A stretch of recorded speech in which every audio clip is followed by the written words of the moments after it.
possible, I might just let the opportunity pass and watch you die. Then you'd be without a leader, Ancient One. Ha! Leader, as if this warband would be lost without you. Legion, not warband. Ah, Legion. Your guns? I cannot rely on you to watch my back, bastard. More approach from the eastern flank. Good. I was getting bored.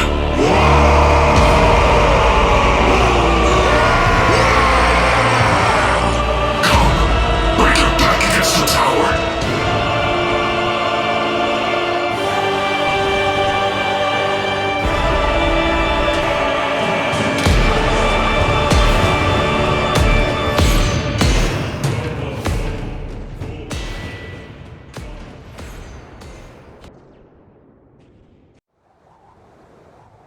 This has been a long time coming. This video was made prior to the anniversary of the channel, and it's changed styles one time after another, but in the end it felt somewhat best to kind of do it similar towards my normal videos, but at the same time it's still kind of its own thing. So what is the intro to this? Have you ever just gotten so sick of everybody else's incompetence that you didn't just do something yourself, you actually succeeded out of spite of those around you? It's a pretty extreme and personal question, but in the end, it's not asking just if you were so mad that one day you just snapped. It's a question of, did you finally do something that nobody else would? Stand up to somebody, bring attention to a massive issue, or maybe even cause a movement that created some real change in your era. It's not about spite. Spite is just a good motivator. It's about seeing the world changed into something better, or at the very least, something different. Now, let's say that change was done at the hands of a guy who looked like this, and your only option with them was to join or die. How would you feel about that? Enter, stage left, the Broken Tower, an organization of renegade marines, guardsmen, and knight constructs. For 500 years to this date, they have held out in what is now known as the Imperium Nihilus to create an Imperium of their own. But what is the Broken Tower? Where did it come from? And why should you embrace the one true law of the universe? Weakness is a choice. More on that after this message. From the bottom of my heart, thank you all for sticking around with this channel. Whether it's been a day or a year, every single one of you has made this channel into what it is today, and I appreciate that. We're getting very close to members models being created soon, and if you are a member of Chosen or Warpsmith and your membership reaches a year, make sure you're in the Discord, because that's most where I'm going to try to reach out to people, or at least I'll also make announcements in the videos. But seriously, if you're not in the Discord and you're a member, do it. Join. It's fun in here. Kind of. We're just shitpost, really. There is also rules for members models, and I feel like half the people who are in the tiers have not read them, so this is once again a reminder. Go watch that video so you understand what the rules are. Once again, thank you for making this year awesome. I already said it once in the anniversary video, but I truly mean it. Thanks. Now with that, let's talk about some bullshit. I remember seeing empires fall. I remember seeing people scream when they heard my name. I remember watching Marines collapse from my blows, watching them scream, struggling to fight as the white flames consumed them. Each motion devoured them further, each cry grew louder, until there was naught but a smoldering pile of melted ceramite. I remember the smell. What's changed? I got bigger.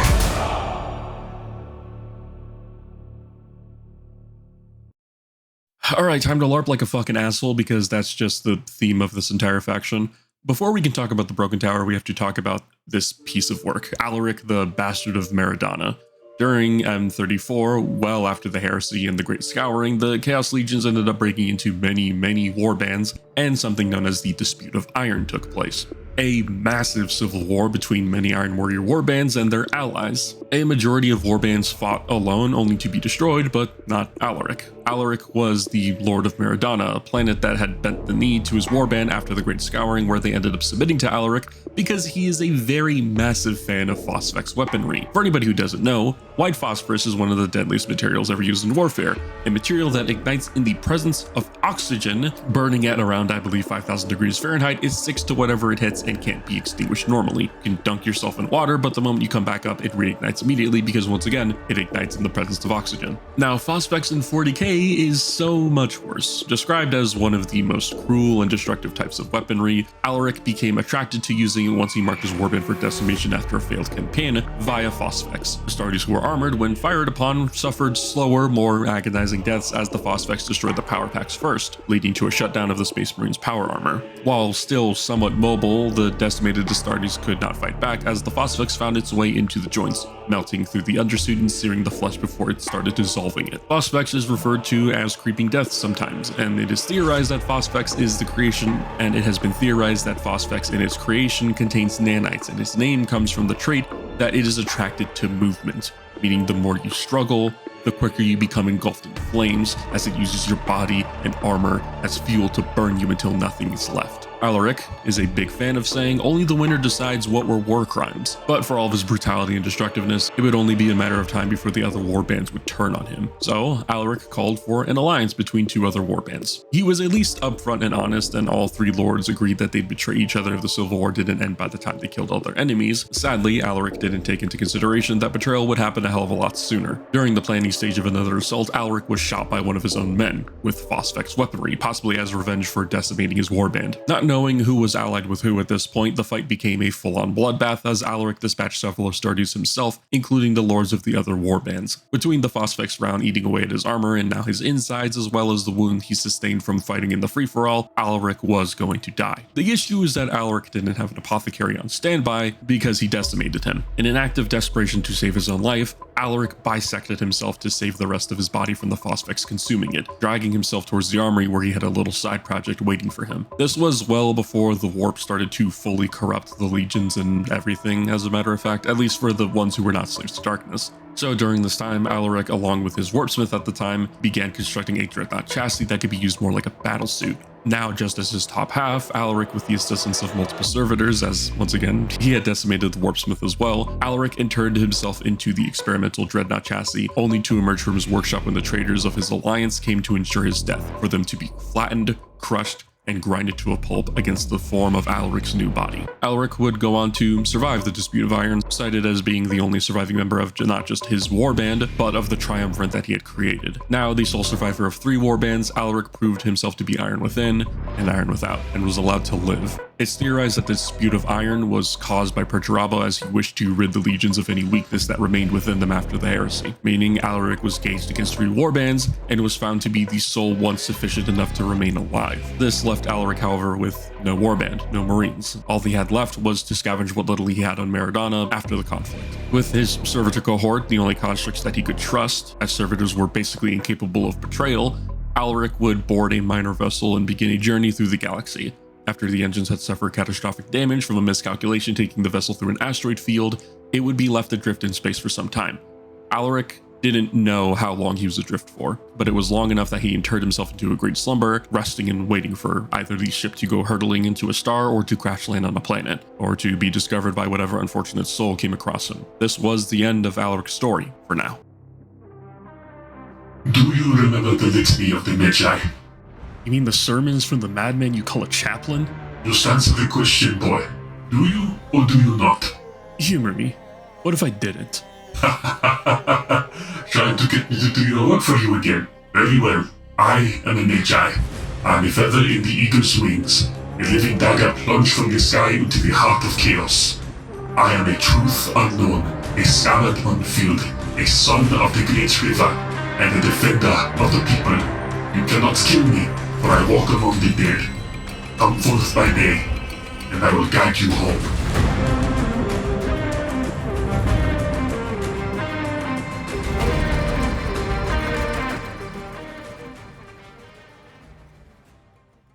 Enter, stage right a few millennia later, the Salamanders, the Space Marine chapter known for its great efforts to protect humanity. While most Space Marines care for human life, the Salamanders take the greatest casualties to ensure their survival, mostly because they're rather headstrong. During one of the many undocumented foundings, a successor chapter to the Salamanders was created known as the Last Magi.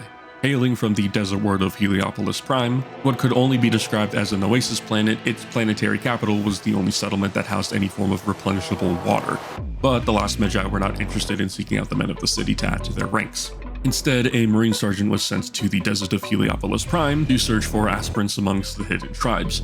In the Valley of Kings, where many of Heliopolis' planetary rulers were laid to rest, did Brother Sergeant Akash meet some tribals that were paying their respects to the many kings. From what Akash described, it was genuinely a beautiful thing to witness, especially as Akash never grew up on the planet, so he expected the tribals to be savages. He saw great processions of many different clans marching through the mountainous mausoleums, but also Akash witnessed something else. The tribals had slaves, those who were captured from conquering other tribes. The men and women were sold off first, and all that remained were the children, and one of them Akash noticed had more tenacity to him. Namely, the boy was trying to find a way to escape. The boy had on him what seemed to be a pick carved out of bone, a hand bone specifically. Slowly but surely, he managed to pick his way out of the manacles, only then to be spotted as some of the guards then tried to apprehend him. He managed to blind the first one, stabbing the bone into his eye whilst taking his weapon, but when it came to fighting several fighters against the kid, it was apparent who was going to win. So, like any salamander, Akash stood between the slavers and protected the boy. For obvious reasons, the slavers didn't want the smoke, since while they weren't primitive, Akash looked like a damn deity, so they backed off. The boy had no name, at least not one that mattered. Tribal law dictated that once enslaved, your name was given up.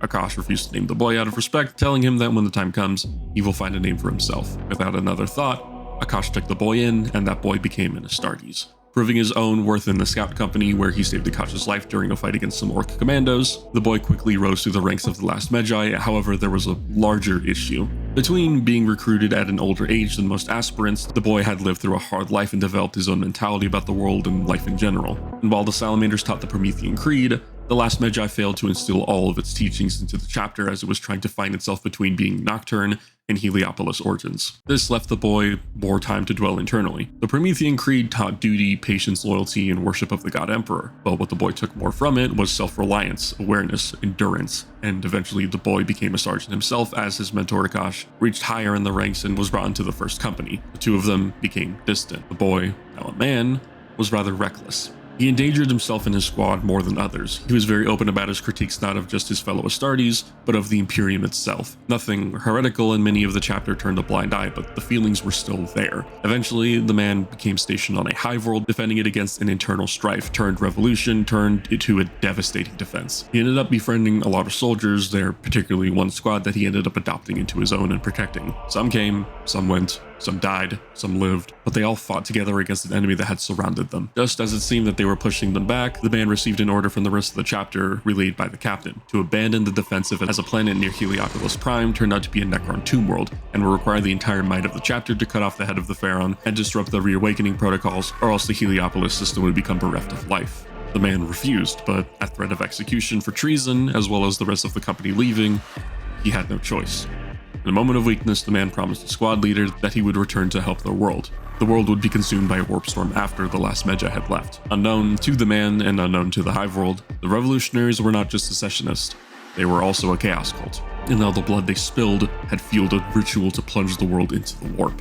Man returned as promised, and he found the squad leader, but what he had found left of her, he never spoke on. A world plunged into the corruption of chaos, demons parading around corpses on banners in the streets, burning great pyres of men, weapons, and so forth. Did the sight of it make this man snap? Unable to do much more than recover the squad leader's remains, the band cremated them and let her ashes drift into a nearby sun, so at least they could burn fully, then remain on the decayed world. The rest of the chapter, while ashamed of letting the world fall, did not see how they could have prevented its destruction. Eventually, on another mission, a ways away from the rest of the chapter, in an act of defiance, did the man gun down his own captain in the back for failing to protect the people of the doomed Hive world. The rest of his squad was given a choice: join or die.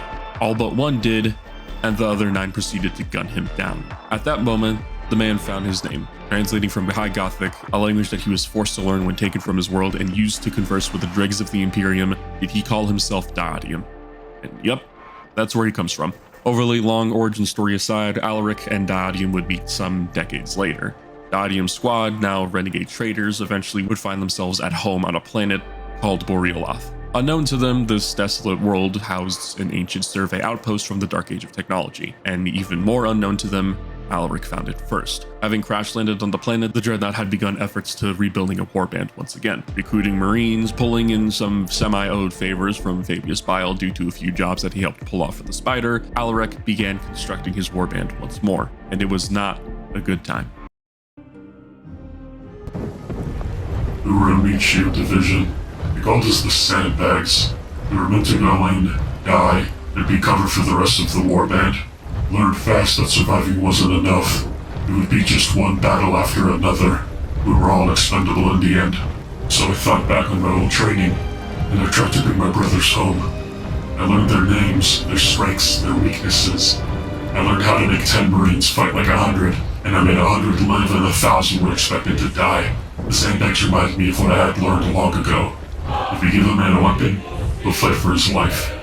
If you give a man a purpose, he'll fight like hell for you.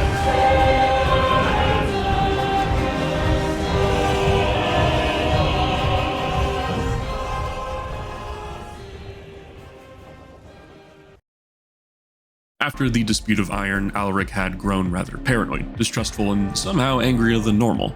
Dreadnoughts are normally put to sleep until they are needed, and given Alaric had a long time from then rebuilding the outpost that he called the Tower for around a few thousand years. Alone, given the fact that he had to make trips to the warp for either favors, materials, or manpower, Alaric was not mentally well. At some point he managed to gain a smattering of a legion where the terms were simple: serve Alaric or die. We're noticing a theme here. And given his propensity for using Phosphex weaponry, any legionnaires that ended up in his service did very little to defy him. The only problem was now Alaric had Diodium in his ranks. The main appeal of joining Alaric's warband, the Severed, was the fact that they served nobody but themselves. Not Chaos, not Perturabo, not even the War Master. By the time Diodium had met the Severed, they were already a sizable warband, maintaining a rather wonderful position on the planet Borealath, planet where only 3 days out of the year it was not covered in an ice storm with ice shards so sharp and durable that they were almost comparable to diamonds, shredding apart anything less than ceramite or adamantium. Diodium and his squad, by virtue of being the new guys, were forced to take the assignments nobody wanted. His squad forcefully split apart to avoid any conspiring with familiar faces. Diodium was made Severed. His armor was stripped down to the bare ceramite, and any heraldry remaining was destroyed before swearing loyalty to Alaric. Diodium was a rather spiteful bastard who reminded Alaric of the 4th Legion and mistakenly assumed that he was from the 4th. After not liking his attitude, Diodium was subjected to a special company called the Sandbag Division. Alaric figured Diodium would find the joke funny. What Diodium didn't find funny was the prospect. The Sandbag Division was called as such because they were at the front lines at all times, forced to advance, never retreat, and their corpses be used as cover for the rest of the advancing Marines. The Sandbag Division was for those marked for death by Alaric or residing captains. To make sure the enemy knew where the division was, they were forced to paint their chest plates with hazard stripes, and their lenses were made bright green, so that even during night operations it was incredibly obvious where they were. After a few more brushes against Alaric, Diodium was graciously promoted to captain of the Sandbag Division, and was given the opportunity of what got every previous captain killed, to come up with a plan of attack. Diodium instilled a motive through his new division. Sandbags are the foundation of defense, and the foundation doesn't break. When given a task to take a trench line that had supporting artillery in the backline, Diodium crossed no man's land under the cover of night with 3 squads, while the rest of the division awaited to assault the first trench line. Under the order that they could never retreat, Diodium decided to give the rest of the division an advantage. Upon making it to the backline where the artillery guns were waiting, Diodium and his 3 squads realized that they had no heavy weapons to deal with Astartes, and out of a sick form of fairness, he opted for his squads to only use their bare hands to slaughter the artillery crews. Once the explosion started to occur, the rest of the Sandbag Division realized that it was time to advance forward. What the guardsmen thought was a pincer attack was merely a diversion, as Diodium and his squads went up further the defensive line to kill anybody they saw, leaving the reinforcing division to slaughter a weakened trench line. Upon learning of their success, Alaric was fucking pissed. Every time Diodium and the Sandbag Division were ordered to do something, Diodium would comply maliciously. Remember when I said there were explosions? Diodium made sure to destroy anything that he could get his hands on before Alaric could, depriving him of any more advantages. Not because he hated the warband, purely because he hated Alaric. Given any single chance to screw him over, Diodium took it. He saw what happened when led under tyrants and fools, and from what it seemed like, Alaric was the former. The concept of a coup hadn't even occurred to him for some time, whereas Alaric was planning for a coup every moment of his life. The longer Diodium served with the Sandbag Division, the less casualties they suffered compared to other leaders they had in the past. Wasting a life for the sake of wasting a life was inefficient and idiotic. Even if the division was to die, there was no reason why they couldn't prolong their demise as long as possible. Alaric was never a good leader in general. He was an amazing fighter and a destructive force, but trying to win the loyalty of the warband was a bit difficult, especially if you knew the stories of what happened to him during the Dispute of Iron. Not many people were eager to challenge him for the position of Warsmith. But between Diodium earning the loyalty of the division and his repeated repeated success turning into victories for the meager warband, his infamy started to spread to those outside of the division.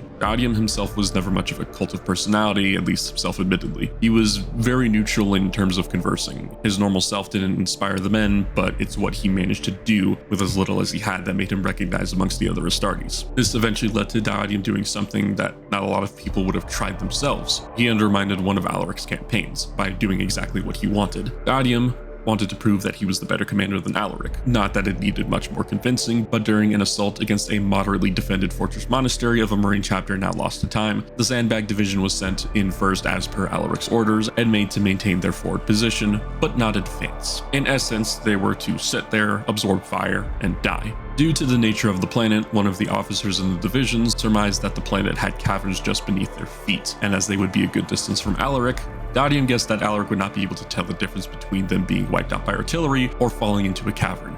Gaudium went along with the plan.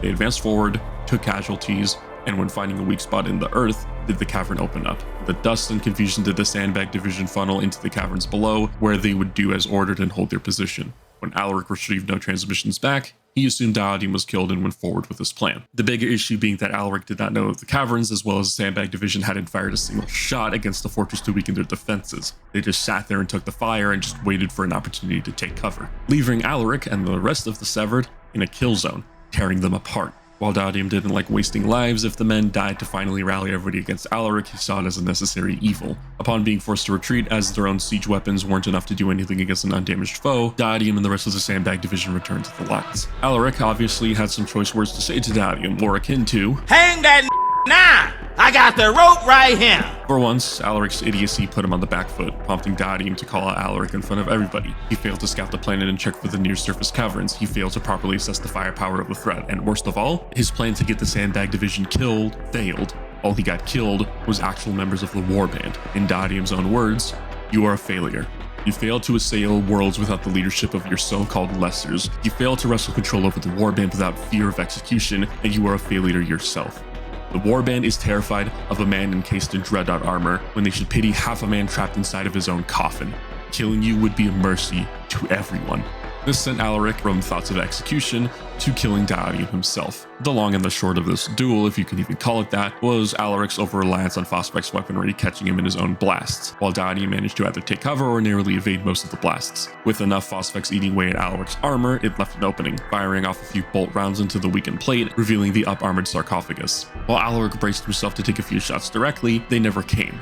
Instead, he heard the sound of Gaudium rushing towards him. As a last resort, he fired his Phosphex launchers at close range, saturating himself into creeping death before seeing that he had hit Gaudium, his entire right arm. That, for some reason, was buried into his exposed armor.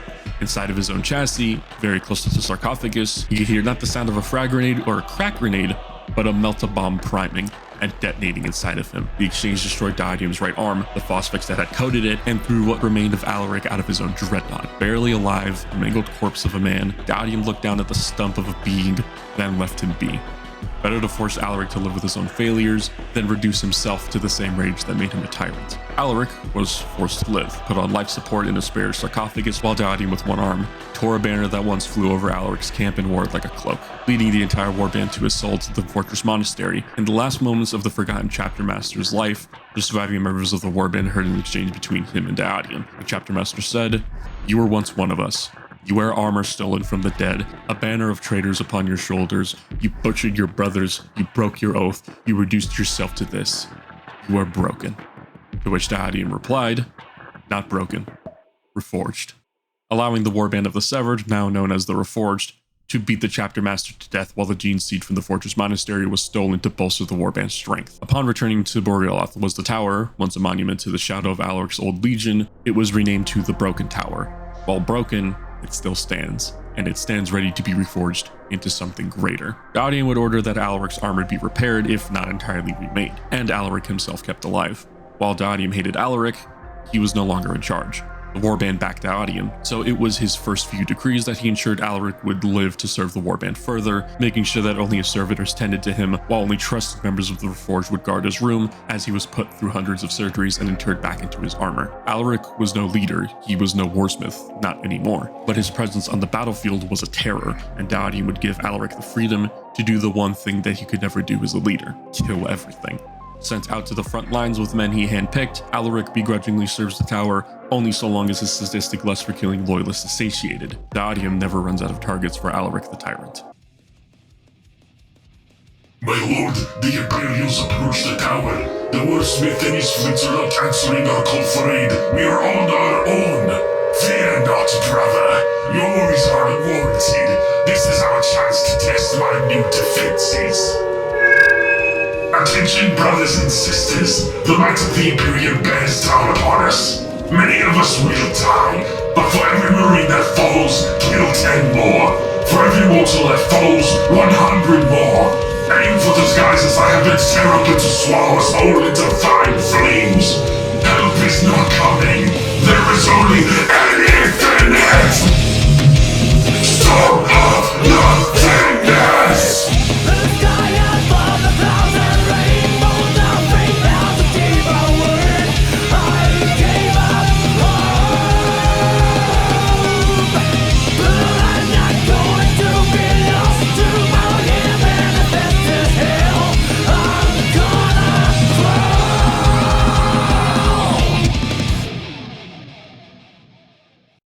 The Broken Tower, or as the tech adepts of the True Mechanicum have discovered it to be referred to as Outpost 30 BB239, as they refer to it for documentation purposes, is a relic from the Dark Age of technology. Whereas most of the priesthood of Mars would be wary of Dark Age relics, the True Mechanicum believed Outpost 30 to be a boon for their efforts. Once Daudium had contact with the adepts of the priesthood, they were more than happy to assist in revitalizing Outpost 30. The purpose of Outpost 30 seemed to have been for some sort of intergalactic travel.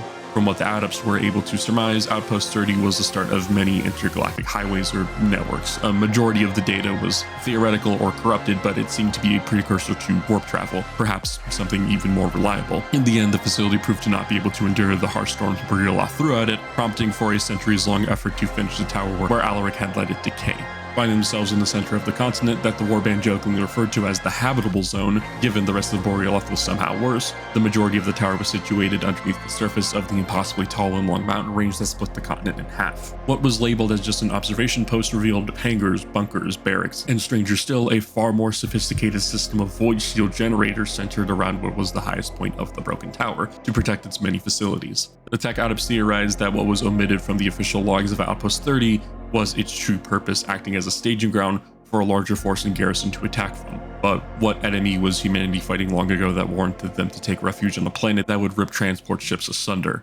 The question remains unanswered to this day. A question that needed answering, and answering fast, was how they were going to expand the Broken Tower. Alaric himself admitted that he wasn't exactly an architect, and nor was Daudium. Despite their differences, the two were far more adept at destroying fortresses. But in that expertise, they were able to come to the conclusion as to what makes a fortress impenetrable. Defenses were obvious. Those void shield generators needed to come online, as they would be able to cover possibly the entire planet. Orbital defenses would be useful to dissuade any attackers from coming close. And after all, if there was a world that was primed for exterminatus, it would most certainly be Borealoth. There is virtually no reason to hold the planet outside of just controlling the tower itself, but in order to maintain those same defenses needed to be manned. Using Astartes for guard duty seemed like a cruel fate, but until more defenses were constructed, Astartes' power armor was the only thing able to endure the hostile ice storms. So, the search began for materials, for manpower, and for a brighter mind than theirs combined. This began a long era of what could only be described as a looting crusade.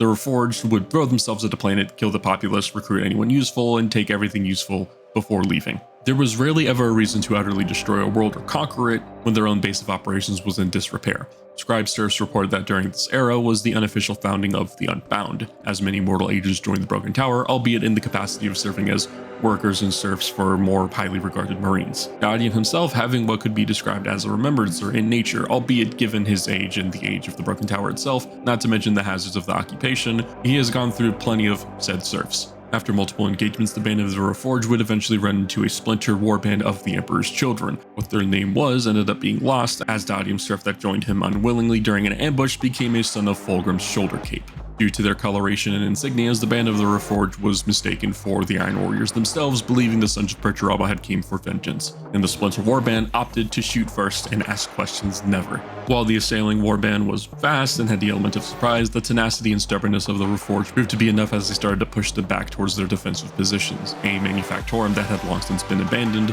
but recently reignited for the purpose of industry. Dodium did not want to destroy it in case they could use it for a time, and ordered the Reforged to engage the enemy in hand-to-hand combat to minimize the damage to the machinery. Alaric proceeded to cannonball himself through a wall, and reports described him as having turned several ruins into skid marks. The enemy were all too eager to prove themselves better in melee combat, only to remember that while the Reforged were not the Iron Warriors, they certainly enjoyed the tactic of holding the enemy down in melee while outside forces got a clear shot. Said tactic was repeated about 3 more times before the rest of the force realized that it wasn't worth the effort and retreated fully, leaving the Manufactorum to the Reforged, where they finally happened upon Basilon. Basilon was the warpsmith of the assailing warband, and the condition that he was found in was dire. Tubes and cables and wires, all sorts of connections were jammed into and running through the naked warpsmith as he was crucified on a rack. His nerves were tied into wires, his organs invaded by tubes and cables jammed into his skull, his pale skin contrasted by the many colors of wires invading him. Alaric wanted to put him out of his misery. Dodium wanted to see if he'd survive being disconnected. Apothecaries were dispatched to try and save Basilon's life. Manufactorum was looted, and the Reforged retreated back to the Broken Tower. During multiple surgeries, that was when the interrogations began. Why was Basilon hooked up in such a manner? Why was he left behind? What was going on in general? Basilon was more than happy to explain, as while he was one of the Emperor's children, he stayed awake through the entirety of the surgeries so he could feel all the pain. Basilon was a warpsmith of his warband, a master of machines that communed with not just demon engines but with something deeper. He claimed he could hear the Manufactorum, the demon inhabiting it, and how it seemed to him. Alaric thought Basilon was fucking insane, and technically he was right. Basilon had a desire with the Manufactorum to make it perfect and run it exactly how he would allow it to do so. So, as a cruel joke, his warband made him a part of it. To their credit, it worked, at least according to Basilon, but given the man looked more like a servitor, it wasn't perfect. While in recovery at the Broken Tower, Basilon was constantly complaining. Not about his medical procedures, not about the pain. He complained about the tower, how it was incomplete and how it was sad.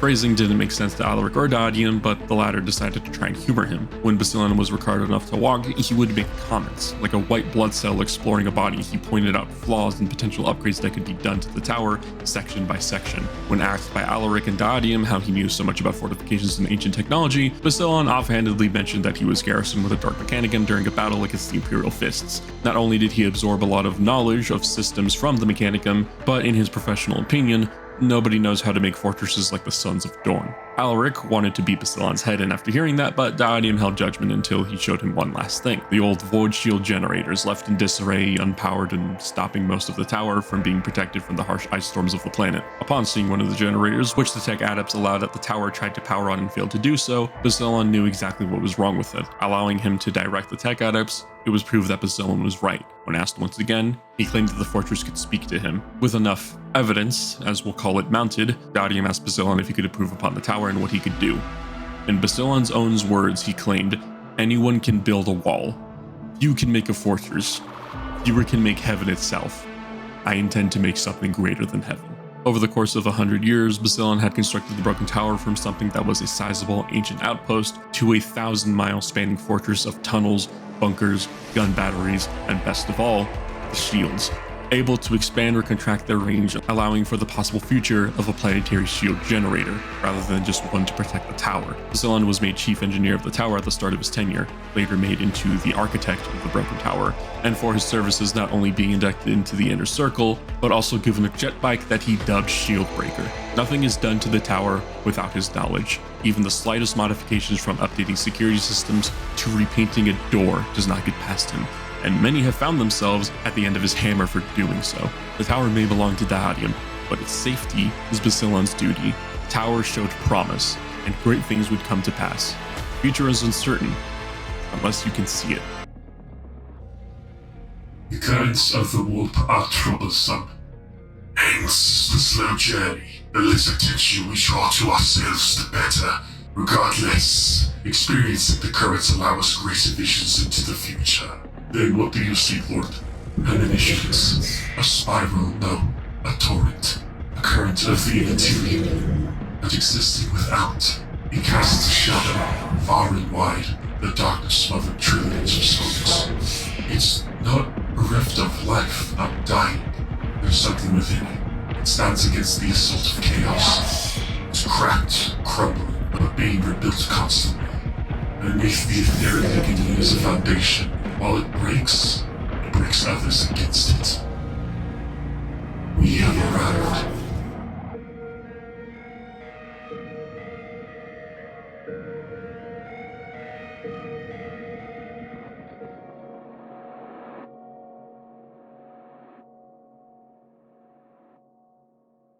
There was a warp breach near the planet of Burialoth one day, and leaving from it, not a massive craft, but a small ship, making its way towards the planet's surface on one of the few days without a storm, and granted itself clearance to land. Bacillon, pissed that anybody feels they hold the power to land at the tower, was eventually greeted by one of the Thousand Suns. His name? Amun, an exalted sorcerer of the Thousand Suns from a warband known as the Severed Eye, who Amun claimed the Broken Tower had stolen from. The thing about Amun is that he is short, incredibly short, even for a Marine. During his induction and modification into becoming a Space Marine long ago on Prospero, the Osmodula and Biscopia, responsible for the increased growth of the skeleton and muscle mass, malfunctioned. Interestingly enough, it had actually reduced his height from a comfortable 6 feet into losing a single inch. Bacillon wasn't intimidated. Alaric wanted to flatten him, but Odium once again humored him. Sure, the Broken Tower had stolen relics from everybody he defeated in combat. As a renegade warband, they weren't above looting, and, well, Amun had 20 Rubric Marines with him, and that more or less convinced everybody present that fighting on the landing pad wasn't the best idea. Amun was taken into the tower where Alaric shuffled through all of the relics that they had acquired during their course of being a warband, to which Daodium and Amun got to talking. Daodium suspected that the relic story was a lie. Tower had scarcely encountered the Sons of Magnus, nor had they defeated them. Tower had very few strikers, and the ones that they did have, he wouldn't waste trying to fight men made out of dust and sorcerers that could endure the warp itself. Daodium asked Amun why he came, and the sorcerer said plainly that his personal mission was the same as many in his legion, trying to reverse the rubric of Ahriman without the flesh change taking hold once again, if it even can. His cautious nature had led to him making less breakthroughs, but also leading him to less casualties. There were other sorcerers on this journey with him, and the Severed Eye had a specialty for visions of the future. Most were esoteric, hard to read, but Amun saw the vision of a tower sitting not in the shadow of chaos, but in the shadow of something more dire. Amun asked Daodium what his goal was. Daodium simply told him he wished to fight back against the Imperium. During his time as a renegade, Daodium saw what the other warbands were doing, and it was nothing. Minor victories, but nothing major against the Imperium. You can beat a corpse with a stick all you want, but the corpse remains, tainting everything and stinking up the place. Purpose of the Broken Tower of the Reforged was to create a bastion against the Imperium, free of the taint of chaos, and from what he saw of the other warbands, they bickered with each other, squabbled with one another. The renegades were as much of an enemy to each other and themselves as they were to the Imperium. The Black Legion itself, large and united, are no masters of power but are slaves to it. Daodium isn't an idiot.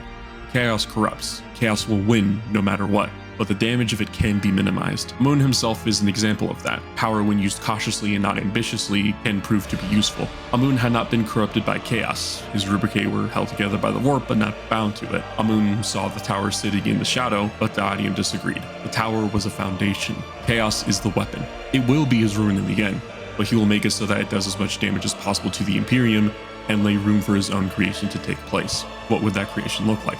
Daodium wants to create a bulwark, a real rebellion, not one to replace the Imperium, but to exist, combat, and stand against it. No hiding, no raiding, taking ground and keeping it. In Daodium's own words, the War Master is powerful, but short-sighted. He claims many victories, but they all build to the same insurmountable goal: destroy the Imperium. The Imperium can't even destroy itself after 10,000 years. There is nothing to be gained by pursuing a frivolous goal. Wars cannot be ended by decapitating a leader. Wars are won by outlasting your opponent. While Amun wasn't fully convinced, his goal was carefully contracted around avoiding and falling further into the grasp of chaos. Daodium as well. Although both of them would be doomed in the end most likely, what they could achieve in their lifetimes far outweighs whatever fate could befall them in the future. Since joining the Broken Tower, Amun and his visions have proven to be more than satisfactory for servicing the interests of the warband, but one vision he keeps to himself. Whether his visions are prophetic of a true death or something else, Amun never divulges the visions of one deaths in fear of speaking it might grant it permission to become true. Supposedly, Amun knows the fate of everybody in the tower, including Daodium's. Till that day, Amun stays as the tower's chief sorcerer and is only brought in on matters requiring his expertise or if he foresees a dire warning. On the blood of our martyrs, on the blood of your betrayers, we swore an oath to the chapter, an oath sworn by the forgotten. Those who oppose the oath are worthless, pitiful, not even worthy of exterminatus. We will break their walls, break their bones, and break their spirit. And march our way towards the battle at the end of time.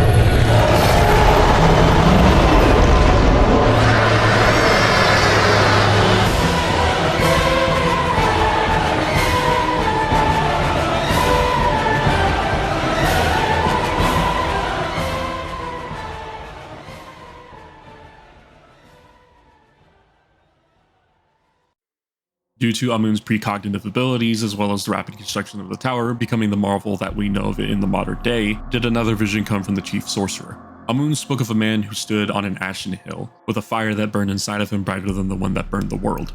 Why Amun was given the vision, he didn't know, but what he did know was that Diadem had to seek him out. Alone. Basilon and Alaric thought it to be a trap, but Amun had not steered the warband wrong since joining them. Diadem, alone, sought the man from the visions.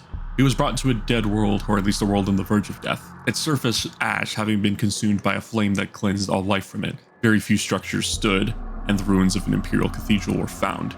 He discovered armor of marines, both traitors and loyalists, buried underneath the ash. Flak armor from the Militarum, and you could still see embers burning away on the assailed world. Diadem assumed exterminatus, but if that was the case, there was no possible way that the man that he sought was still alive.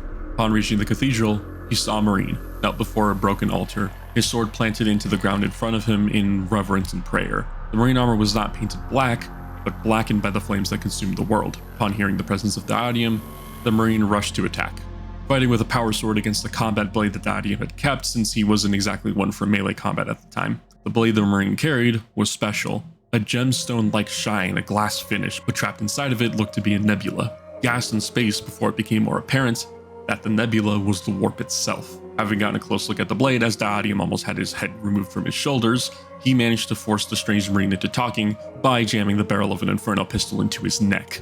If the blade was tainted by the warp, perhaps it was a demon weapon, exhibiting control over the marine. But upon closer inspection, that wasn't the case. The marine was fully in control, and the taint of chaos hadn't touched him one bit. The two had a very nice conversation, all things considered. The marine was Nemeo. He appeared loyalist from his armor, but he could have been a renegade. Where he came from, he wouldn't divulge, but he was not a friend of the Imperium, that much he would say. Whether he was Chaos or a renegade didn't matter to Diadem, he was more curious about the blade. It was tainted by the warp, yet Nemeo seemed fine, uncorrupted. How is this possible? Nemeo corrected the warpsmith. The blade was not tainted by the warp. It trapped it. He was told that the material of the blade was called nebulith. It seemed rather similar to blackstone in principle if you did not know how to harness its properties. Nemeo was taught by an alien of the material what it could do, how to shape it. Nebulith was rare, somehow rarer than blackstone, but it was naturally occurring, in the warp at least. Blackstone could amplify or nullify the essence of warp energy. Nebulith did neither. It contained and conducted the energy, similar in practice to a force weapon, but rather the wielder did not need to be a psyker. A force weapon can only be as powerful as the wielder themselves. A Nebulith weapon could match some of the strongest psykers in melee combat without needing psychic mastery or psychic potential. Granted, the weapon is powered by a demon, and while there was no chance of it being able to escape, if it did, things would not turn out well. Diadem asked Nemeo if he could shape this material successfully. Nemeo replied that he was a master at it after his lessons. Diadem asked if Nemeo wanted to put his talents to use. His warband was not fond of chaos corruption. If there was a way to stave it off more effectively and preserve the focus and prestige of the warband, then it would be his duty as a warsmith to ensure it. He wouldn't force Nemeo to teach him, he would invite him to join. While the material was incredibly rare and limited, any amount was invaluable for their efforts. Nemeo asked Diadem what he believed his purpose in life was.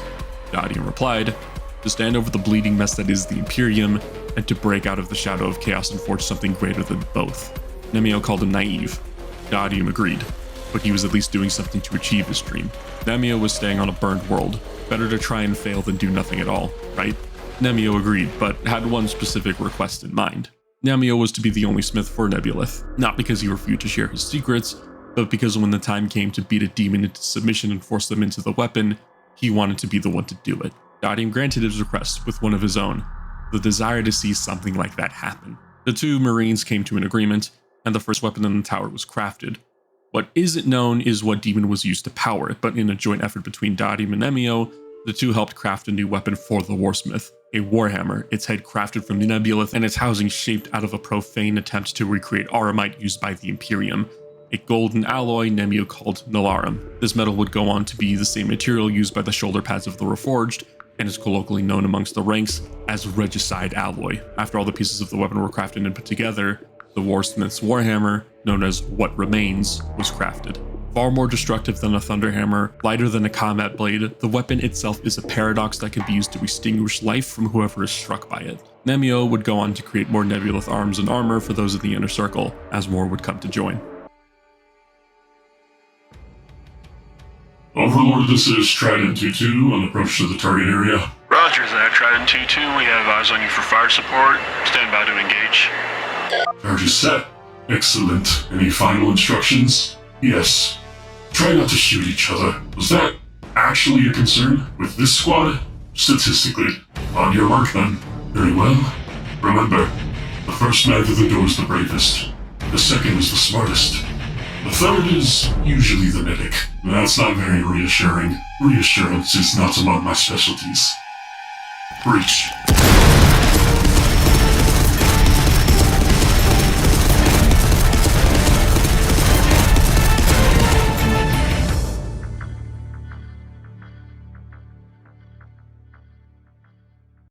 The progress of the Broken Tower was growing rapidly. While members of the Inner Circle were outfitted with Nebulith armaments, and the strength of the warband exceeded that of most Space Marine chapters, a Marine cannot be everywhere at once. Focus on recruitment and training of mortal auxiliaries was increased. For most of the Broken Tower's life, mortal fighters were enslaved or prisoners, forced to clear minefields and be the first wave in any attack. That would come to change with the arrival of Vaedrax. Vaedrax arrived silently, but not all at once. He only admitted to his activities many years after joining the warband, but Vaedrax was spying on the Broken Tower, the Reforged, and Daadium for many years. Nobody suspected a thing. Alaric did not detect dissidence, Daadium did not see failure, Amun divined nothing, and Nemeo never questioned his devotion. Vaedrax spent most of his time working as a drill sergeant of sorts for the mortals that chose to join. The mortal fighters that volunteered proved to be more tenacious than those enslaved. But the tower demanded bodies, and bodies it would get. Vaedrax knew the value of mortal agents, and so subtly and through some conversation up the chain of command was an idea formed. The mortal regiments were created, guardsmen that chose to serve the tower rather than die for the Imperium. Some chose because they didn't want to be executed. Some chose because they hated the Imperium and wanted revenge. Others chose out of desperation. Vaedrax, after getting permission from Daadium, began training the regiments like an actual army. Proper training missions, actual equipment. The mortal regiments were not made to be a cheap, effective, and expendable force. They were now equipped and trained to be a true fighting force. Vaedrax would be given the opportunity to prove the training of the mortal regiments at the Battle of Kaora III, the first ever true war the tower had fought against a heavily armed Imperial secessionist system. The Broken Tower's minor fleet was hopelessly outnumbered and outgunned, and in order to preserve the few dictator-class vessels they had, they retreated. Vaedrax knew retreating was futile. They'd be shot in the back and doomed to die. He would take a small contingent of Marines, just a squad, but recruited the onboard Voidsmen for a plan, to buy their vessels time. Venturing into the void as their ships took cover in a nearby asteroid field for their escape, the Broken Tower's fleet was in dire straits, but the overconfident secessionist fleet pursued, and as they got close enough, they found themselves suddenly being boarded. Vaedrax and his squad, along with 50 Voidsmen, had staged themselves on a nearby asteroid, and when the ship came close enough, did the small horde leap from the asteroid, propelled by jetpacks, and drifted towards the enemy vessel. The Broken Tower fleet fired upon the ship in unison, breaking its shields briefly enough for melta charges to be planted on the hull of the ship, blasting through and ejecting hundreds of Imperial serfs into space, but allowing the Broken Tower boarding party to enter. And as luck would have it, they did not just find themselves in the gunnery deck or in the command room, they found themselves in one of the engine rooms. Slaughter ensued as the working tech adepts and stationed guardsmen could not do much against 10 Marines and the horde of Voidsmen with plasma guns and melta rifles, as well as an array of grenades and other explosives. Holding the first room, the force made their way to the other engine control rooms, where they would begin to take control over the trajectory of the ship, forcing it to turn around and full steam ahead boost its way towards one of the secessionist planets, forcing the other opposing ships to attempt to gun it down while the Broken Tower fleet retreated through the warp, far too damaged to stand and fight. Vaedrax and his force knew this was a one-way trip, or so it seemed. As the void shield was fully damaged, the ship was being ripped apart. A warp breach spawned above the vessel, and flying out was a flaming, barely held together vessel of the Broken Tower, returning in an attempt to extract the surviving team. Flying perpendicular to the course of the ship, straight down in a drive-by attempt for extraction. The flaming ship fired all of its gun to defend itself and opened a hangar bay. Vadrax and his force ejected themselves out of the breach they came, jettisoning themselves into the void and crash landing into the hangar before the vessel made its exit and return journey to the Broken Tower. Upon returning to the Broken Tower, Dadium debriefed Vadrax on the mission. Upon hearing that he managed to save all 3 war vessels with his escapade, Dadium, Alaric, Amun, and Nemio grew suspicious. Vadrax had not disclosed his origins, and seeing as how he had a penchant for sabotage and unconventional tactics, they were now interested in knowing the truth. Vadrax gladly admitted. He was from the Alpha Legion, and he had been sent to the Broken Tower on assignment to determine if Dadium in the tower posed a threat to his warband. After his assessment, Vadrax came to the conclusion that just because something was mightier doesn't mean it was a threat. Dadium was building something, that was clear, and Vadrax wanted to be a part of it. After proving that he could improve the effectiveness of the mortal regiments and that his resourcefulness could be used, Vadrax was allowed to stay and was given a new assignment, the Hand of the Tower. He would be kept at an arm's length, but allowed to go on assignments at his own discretion, finding targets for the tower, weakening them, and aiding in recruiting more to Dadium's cause. Vadrax would go on to be the only Hand of the Tower to join the Inner Circle. As for the mortal regiments, they would be reorganized into the Unbound, mortals disillusioned with the Imperium breaking away from the chains of the Corpse Emperor and fighting for themselves. They would be treated fairly, armed well, and deployed as an army and not as meat shields. As for the Broken Tower fleet, they would be relegated to the Unbound for managing them. The 3 original ships were named as such: UNV, A Long Time Coming, UNV, Down But Not Out, and lastly, UNV, The Devil You Know. The tower's forces were growing, but they could grow further. They could do with a walking apocalypse. Do you hear that? It's afraid. Hush, hush, my friend. You will get your chance. We don't want its armor or what hides inside, no. We want something greater. It's a machine spirit. I wanted to forget what it means to be built, and tear it apart and build one by one. And we will get that chance, my friend. Put our hands around its throat. Not the principes, not the reactor, but its very soul. We are not hunters, we are not butchers, not executioners. We are the last gasp of life that is choked out from our miserable prey. The breath of death.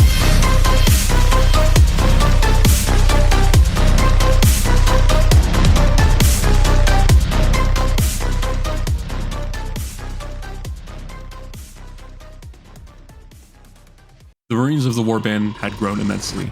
The Unbound had grown even further, requiring its own command structure to work in tandem with the Band of the Reforged. After the battle with the Secessionists, Dadium sought more weapons of war, more greater machines. They fought like pirates for a time, boarding and commandeering vessels, looting every siege gun they could. It was only after news reached Dadium that he realized what more they could have.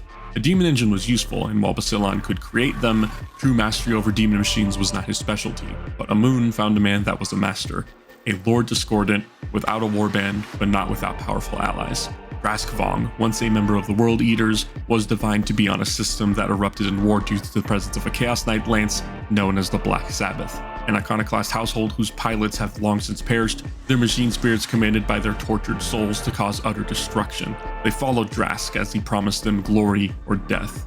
Her quarry was a lone Reaver Titan that had survived a great battle, and Drask sought to mount its head on his wall. Dadium ordered the Reforged to prepare for victory or to die in vain. Descending on the ruined planet did they find Drask Vong journeying with the Black Sabbath, trailing through a scorched desert that betrayed the Titan as it left tracks behind. When meeting Drask, it was no wonder why the Black Sabbath followed him. Drask rode atop his Hellstalker, Grave March, the Bane of Colossi. The two of them harbored an insatiable desire to fell the largest target on any given battlefield, obsessively so. Dadium offered to the hunter and his retinue of gargantuan engines of war his assistance in felling the Reaver in exchange for their services to him in the future. Drask offered one better. He would join the warband, no questions asked, if the Reforged would stay back and allow him the killing blow on the Reaver Titan. Amun protested that the future of Drask was uncertain, and while Dadium agreed, at worst Drask died and left behind the Black Sabbath, and his own forces would not be harmed. Dadium humored him and allowed the Reforged to be an audience for the potential kill. Upon finding a weakened Imperial fortress, did the Reforged fire artillery to try and draw out the Titan, assuming it would be honor-bound to aid those in need. Drask and Grave March found the tactic pleasing, and sure enough did the Titan reveal itself. Scorched, damaged heavily, it began firing an array of weapons in a desperate attempt to get the Reforged to back off. Drask and Grave March charged. The Black Sabbath supported, taking on the Imperial fortress while it could be seen from a distance that Gravemarch dodged and weaved through multiple Gatling shots, narrowly avoiding a melta-cannon blast before making its way to the legs of the Reaver. While the Madman himself climbed up the side of the Reaver's leg, the Hellstalker's Technovirus injector pierced the metallic foot of the Titan, causing its motors to seize like muscle paralysis. Drask was allowed free reign to do as he pleased, but he did not seek to kill the Titan's crew. He sought to kill the Titan itself.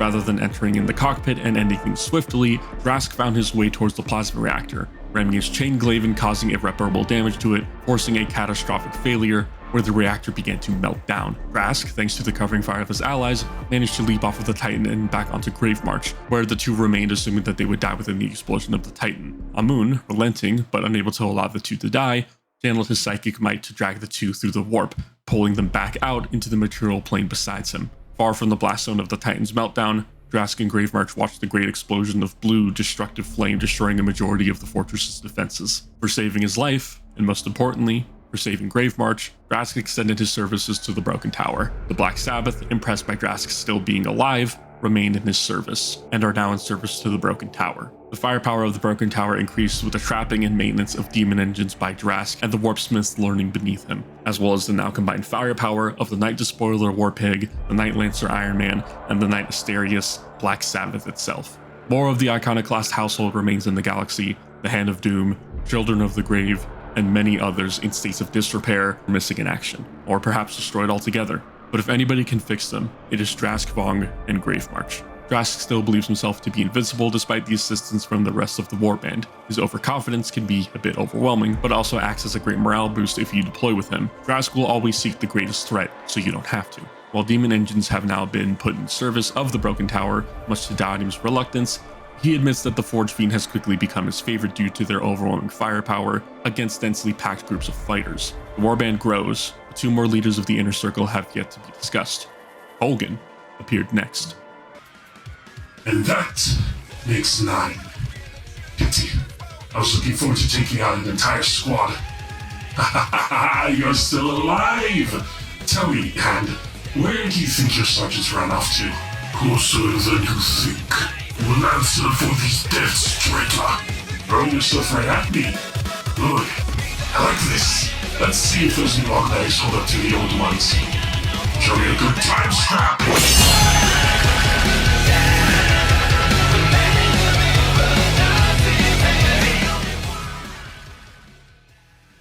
It is suspected that Kolgan was once a Night Lord or a World Eater due to his savagery, but managed to hide his old loyalties well before joining the warband. As while his origin isn't the most important, what he did mattered far more. At times an opponent bests the tower. Kolgan ensures that does not remain the case. When Dadium met Kolgan, he was but a severed, no shoulder pads of his own to speak of, forced to fight in grueling campaigns as the warband had grown to a massive size, controlling a handful of systems despite the presence of the Imperium. Still, such progress had gone under the Imperium's radar due to taking over lost or secessionist systems. Kolgan fought side by side with the Warsmith for several battles. Dadium grew arrogant. The size of the Reforged grew, the tower remained unassailed, and their Dark Imperium grew even larger. He grew careless despite Amun's warnings, and for once, it seemed like chaos finally had its grasp on the Warsmith. During a campaign against a Space Marine chapter, Dadium led from the front. Kolgan, at this point, held the honor of leading a squad of Chosen. At this point, Dadium had no honor guard. Instead, veterans of the Reforged stayed by his side and defended him, at least as best as they could. The issue is that Chosen are a blade, they are not a shield. This became clear when attacking the chapter's fortress monastery. Dadium's reckless nature had gotten him surrounded. He was fighting against a defended position within the halls of the monastery. A dreadnought had flanked around and came bursting through the walls of the fortress. Crushing Chosen under its bulk, the dreadnought clashed with the Warsmith as none of his retinue remained. Astartes sustained fire on the Warsmith as their bolt shells would do very little to harm the dreadnought, but instead penetrated and tore Dadium's armor apart. Kolgan was the only Chosen squad nearby that could assist. Without thinking further about the mission, he ordered his squad to assist Dadium. By focusing fire on the dreadnought, several of their plasma guns, overcharged without the order even being given, hailed on the dreadnought chassis. Kolgan ordered for the squad to aim for the sarcophagus, as it was well out of the way of hitting Dadium. The dreadnought faltered after a volley of well-placed plasma fire. The Chosen and Kolgan's attention turned to finishing it. While Dadium laid injured on the rubble, his nebulous hammer, what remains, fell from his grasp. Kolgan, without thinking, grabbed the demon weapon, not for a moment considering what the nebulous weapon meant. Despite the greater demon trapped inside of it, Colgan's resolve overpowered it as he struck the Dreadnought's weakened sarcophagus, caving it inside with the sound of the Space Marine's broken body being crunched inside. Attention shifted to extracting Dadium. Without hesitation, the Chosen laid down their lives to give suppressive fire and retreated with the Warsmith. Despite being on the verge of death, Dadium spoke. "You disobeyed orders." "I did," said Colgan. Dadium asked why. Colgan replied, "You were the objective." Dadium would not question it further as he was ferried off to his vessel, where apothecaries worked to keep the Warsmith alive. It's said that very little organics remained in the Warsmith after this conflict, and during his absence, as news of his grave condition spread, the Warband's mission shifted from securing the fortress monastery and its supplies to eradicating everyone. Alaric gladly took command of the assault, showing how useful Phosphex weaponry could be at achieving this new directive. A chapter of 1,000 Marines can fight hard, but a motivated warband of thousands more, with the orders of Scorched Earth, can achieve results very quickly. When Dadium was finally in a stable condition after days of surgery, Colgan and his Chosen were awarded for their achievement. The Chosen and Colgan were armed with some of the best weapons the tower had to offer, and Colgan was the first outside of the inner circle to be given a nebulous weapon. A smaller version of Dadium's hammer that proved to be exactly what he needed. Colgan continued to serve under the Warband with a single-minded purpose, being the line between the enemy and the Warsmith. As time progressed, Colgan found himself in the presence of the Warsmith more often, but he did not mistake such a thing as friendship. Despite that, Colgan proposed that Dadium have an honor guard wherever he fights. Rather than volunteering to lead them, Colgan volunteered his men to be part of it, and he would remain at his post. Dadium did not accept these terms. The two talked it over for days before Dadium asked Colgan to partake in a wargame with him. Just a simple simulation, wanting to pick the sergeant's brain for a time. The two spoke of their past, and it became clear that Colgan was not of Chaos Allegiance before joining the Warband. His calm and calculated attitude came from his time of being an Iron Hand. A successor chapter, of course, but the teachings of Medusa were still ingrained in his mind. Dadium petitioned him to become a member of the Inner Circle after heavy considerations, for several reasons.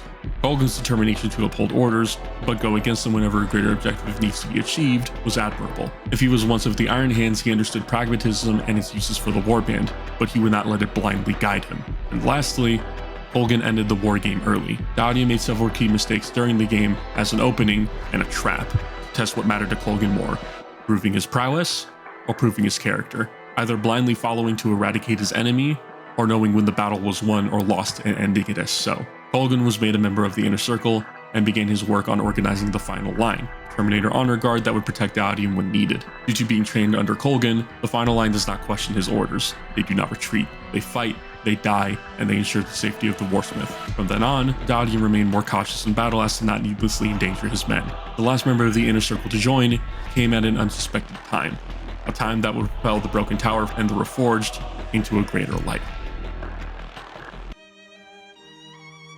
My previous subjects were failures. Too much demon, not enough Astartes. The vessel eventually forgets what it's meant to contain. So, I asked a different question. What if the demon doesn't possess the Marine? What if the Marine possesses the demon? The subject remains alive. Remains cognizant at the least. Ocular function is responsive and following me. Good. Let's see what happens when they learn to hate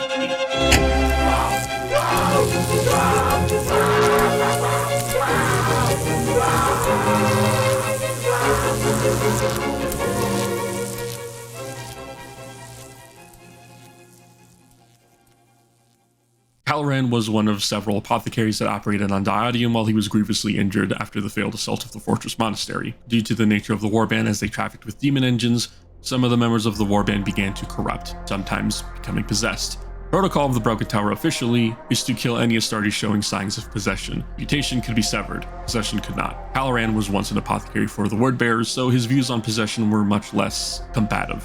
Rather than killing those in charge, Halloran hid them within the tower's walls, experimenting on them, lobotomization, injecting them with the Obliterator virus, even organizing for those more fanatical within Nebio's sermons to join Halloran willingly, becoming possessed through a ritual so that he may have more subjects to experiment on. It wasn't until some time later that Vadrax reported Astartes had gone AWOL. For a time, Dadium thought nothing of it, but that was when Alaric reported strange noises coming from Halloran's clinic. While Vadrax had nothing going on, Dadium ordered the Hand to investigate. Halloran was apprehended, bound, and dragged before Dadium, as well as a report given of the activities he had been conducting. While being grounds for execution, Halloran demanded to make his case for the Warband. For once, a tribunal was held on what to do. While Dodium was warsmith and had the final say for anything to be done on the warband, the size of the warband had grown too large to ignore the fact that perhaps a democratic solution was needed. Democratic when he saw fit, at least. A trial was held. Calaran was stripped of his armor, his weapons, placed in chains and forced before the inner circle, commanders of multiple forces including the Unbound, and of course, hundreds of Reforged that bothered to show up to the trial taking place to begin with. Evidence was presented by Alaric, who didn't particularly want to see Calaran killed, but insisted that he carried out the sentence himself for his own amusement. Calaran had lobotomized, actively allowed possession and demons within the tower, and not to mention did all of this without informing the Warsmith, which Calaran claimed that those he experimented on were labeled for execution or volunteered for possession. Not once did he invite the demon anywhere but for the possession of a Marine. Everything was still contained. So, they brought out one of Calaran's experiments. In Astartes stripped of his armor, his skin hardened like stone after much experimentation, his hands were replaced with sharpened claws unable to hold a weapon, but meant to tear his foe to shreds, while having injectors to pump drugs in him to keep him calm or restrained. Most of the warband was aghast at what they saw. For some of them, that was a brother, a squad member. Regardless, they were in Astartes and did not deserve such a fate. Calaran claimed that these men were to die regardless, and intended to use them for shock troops on suicide missions. It was no different to other Iron Warrior tactics. While these men were a shadow of their former selves, they posed no threat while servitorized and could die in honorable combat one last time. The evidence was presented, defense was given, and it was up to the warband what to do next. Dodium did not vote. He wanted to have his members of the inner circle act without his guidance. Alaric, Amun, Nemio, Basilon, Drask, Vadrax, and Kolgan casted their votes in favor of executing Calaran for his experiments. The vote was 3-4. Calaran was to live, but in order to remain at his post, Dodium demanded results of his possessed in combat. Calaran provided not only an opportunity to show strength of his possessed, but an opportunity for the warband itself to show its strength. Rumors of a new Black Crusade began to spread, and Calaran wanted the warband to make a name for itself. Dodium heavily disagreed. He claimed that Abaddon the Despoiler was despoiled himself, a puppet for chaos much like Horus, and had no interest in the warband serving under a lord of all four dark gods, when they have avoided worship for as long as they have. But after much deliberation, it was decided the warband should join the 13th Black Crusade, rather than be ordered to do it by Abaddon and the Black Legion. Calaran would be sent with his possessed, a single ship, and a contingent of Reforged, and of course some Unbound. Vadrax was ordered to shadow the mission, in case Calaran required a bull shell to his head. To say what Calaran called the Hollowed March exceeded expectations is an understatement. While being the only force of the Reforged present on Cadia at the time, the Hollowed March proved to be deadly and effective when used in drop pods, and of course, being allowed to let loose. While lobotomized, Calaran had acute control over their emotional response, meaning with the snap of a finger, he could force them into a bloodthirsty rage and keep the adrenaline pumping, turning what were once normal Astartes into living blenders. The terrifying presence and use case was enough to break the morale of several defended outposts, while also making sure the retreating Cadians were cut down and trampled upon. Present was the UNV a long time coming. Though Dodium did not trust for the 13th Black Crusade to go smoothly, he kept the other ships in reserve. His hunch would come true as he witnessed the Blackstone fortress Abaddon had controlled over hurtled towards Cadia. Ordering his vessel to land on Cadia and retrieve Calaran, the vessel narrowly escaped the destruction of Cadia as the Reforged and Unbound made their way back to the Broken Tower. What they came to find after coming out of a very turbulent trip in the warp and back to the Broken Tower was that the Eye of Terror had split open. Rather than fragmenting the galaxy, it split it completely in half. Now the Broken Tower was cut off from the Imperium within the Imperium Nihilus, far away from the Astronomicon, far away from Terra, away from the majority of the Astartes. They were alone, and free to conquer everything that was around them. Now that the Great Rift has cut off the already struggling Imperial sectors, Broken Tower's shadow was cast farther than ever. No system is out of reach, no planet too great to conquer. The Imperium Nihilus is cold, dark, and alone. They are given the only real choice that can be made, to join the Broken Tower, by choice or by force. To commemorate the success of the 13th Black Crusade, the Regicide alloy was given to the rest of the warband. The alloy remembers the shape that it was forged in. Anything less of disintegration will not see it tarnished or damaged, leading to the tradition of Reforged wearing the shoulder pads of the infernal alloy upon themselves. In defiance of the Imperium, in defiance of their origin, the Reforged are proof that what was once broken can be improved. So what of the Broken Tower? It continues to grow. More Reforged join, Unbound who prove themselves in combat are made into Astartes, and while the inner circle remains the same, the hands of the tower are elected to take control of forces and act as Dodium's will across sectors. Dodium's goal of creating his own Dark Imperium continues on. The long war of the Broken Tower has just begun. Some questions were asked, and these questions demand answers that will be provided. The relationship of the Broken Tower between other warbands, namely the Black Legion, the Iron Warriors, and the relationship with Perturabo himself. The easiest to answer first is the Black Legion. The Broken Tower does not ally itself with them unless it's convenient. The Legion has fallen to chaos utterly, allowing themselves to be consumed by the power. While Abaddon supposedly controls the power rather than it controlling him, they do not answer to him. They avoided participating in any campaigns outside of the 13th Black Crusade due to Abaddon not valuing the lives of his fellow warbands. When it comes to the Iron Warriors and Perturabo, they find some common ground as the old warband under Alaric was based on the Iron Warriors. But the Broken Tower is its own faction. They do not call themselves Iron Warriors by name, only by reputation. And for Perturabo himself, in Diadem's own words, the man is not his Primarch. He owes no allegiance to him. For thousands of years, Perturabo has stayed on Medjugorje and has done little to tip the scales of the war against the Imperium. Diadem does not answer to him. His goals are his own, and fully expects this line of thinking to end with the Broken Tower butting heads against the 4th Legion. While the warband allies itself with other warbands, Diadem prefers Marines and Mortals to join and devote themselves to the cause. Mercenaries here and there are useful, such as Chaos Knights, Renegade Marines, or the occasional Obliterator here and there, but loyalty is worth its weight in bolt shells. Due to being betrayed by idiotic compatriots every now and again, if you are a mercenary or an ally, as the term will be used loosely, expect to find yourself on the front lines to earn your pay. When it comes to recruitment, it is slow. Occasionally, the hands of the tower keep an eye out for talent, snatching those who could prove useful or allowing those brave enough to accompany them on their missions. While the location of the tower is mostly kept a secret, the description of it betrays it, as those drifting through space can easily spot the Broken Tower from orbit, leading to many renegades and disillusioned heretics seeking out the Broken Tower, finding it, and devoting themselves to the warband. Otherwise, those allying themselves in battle with the Broken Tower have the option to turn tail and switch sides. If the old warband has something to say about it, they will have to fight the Reforged standing in the way. This protection is given to Marines and Mortals alike. It's not theft. It's called a competitive business model. How does the Broken Tower fight? It entirely depends on who's leading them in battle. Diadem, Kolgan, and Alaric prefer landing on the surface of the planet and slowly making their way across as a tide of destruction. Though Diadem is more cautious, Kolgan is far more ferocious, and Alaric prefers to maximize casualties on both sides, it seems. Basilion, Vaedrax, and Drask prefer more conventional siege tactics, keeping their distance, encircling the enemy, and taking out the largest targets when possible, leading their assault feeling more like a true siege rather than hammers to an anvil. As for Nemeo, Caloran, and Amun, given the three's propensity for the arcane, their warfare becomes much more unconventional.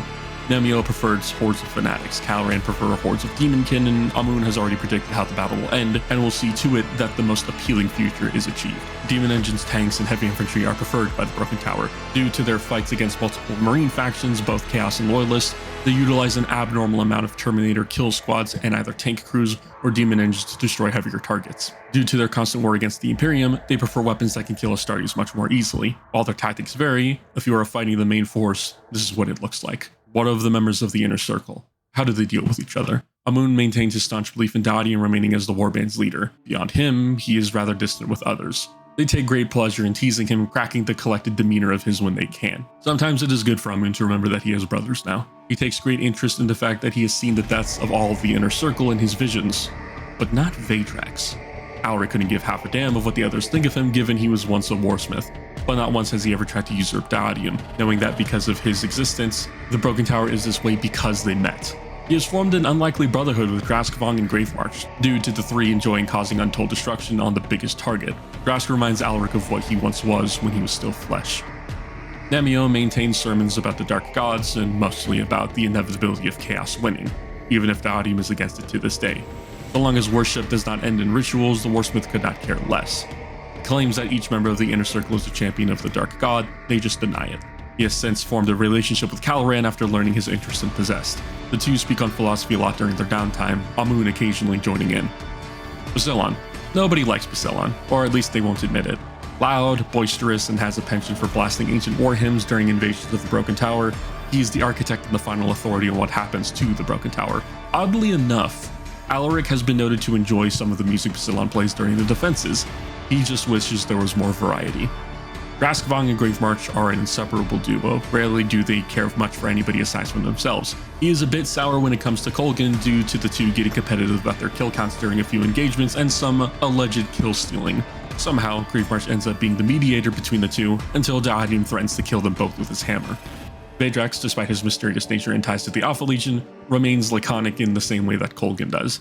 except he harbors one small enjoyment. He is glad he annoys the other members. Diadium never knows where he is at a given moment. Amun's precognition fails to predict him. Alaric is too big to be able to find him easily. Nemeo he frankly hates when he is preaching, but he enjoys how rather quiet he can be. Baselon is just loud all the time, as are Drask and Gravemarch. Colgan is unable to track him with his aspects, which he also finds funny, and to Caloran, he is just weird. Colgan only cares about what Diadium thinks. That being said, he does find the destructive capabilities of Alaric's chassis to be quite a marvel. Out of respect, he does not comment on it, knowing that Alaric despises his interment, even if it made him much stronger than his older form. He hates Drask for the aforementioned reasons. Lastly is Caloran, who, despite being universally reviled, has nothing but positive things to say about the other members of the Inner Circle. For obvious reasons, he and Nemeo get along splendidly, but occasionally Amun likes to challenge him on his morals and principles to see where the master possession lies in the universe. But what of Diadium? Diadium has a respect for all of his commanders in one way or the other, Amun and Colgan being the ones he listens to, given their straightforwardness and assistance to ensure his survival. Diadium makes time to give counsel to any of them, and vice versa. While he is their leader, a leader is only as strong as the men he commands. Diadium himself is a broken man that is held together by those around him and his hatred for the Imperium and Chaos. He has chosen to be an enemy for all, and for that, he has raised one of the largest warbands that could possibly ever exist. He knows he will die, but even if he's fated to die, he knows that the tower will remain. What he fears more than anything is what it becomes. If the tower were to become anything more than a fortress, if it were to become a symbol of devotion and fanaticism, he would rather see it burned to the ground. To quote, "When I fall, the tower will survive. It will outlive me, outlive my name, my memory. I do not care who succeeds me, whether they are a kind ruler, a tyrant, a maniac, or a broken mess like myself.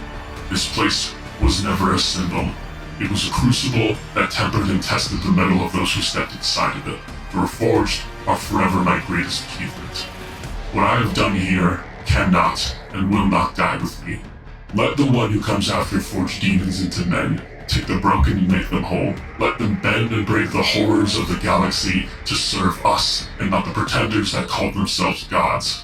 I clinged to doubt and hope, to mercy, and it made me weak.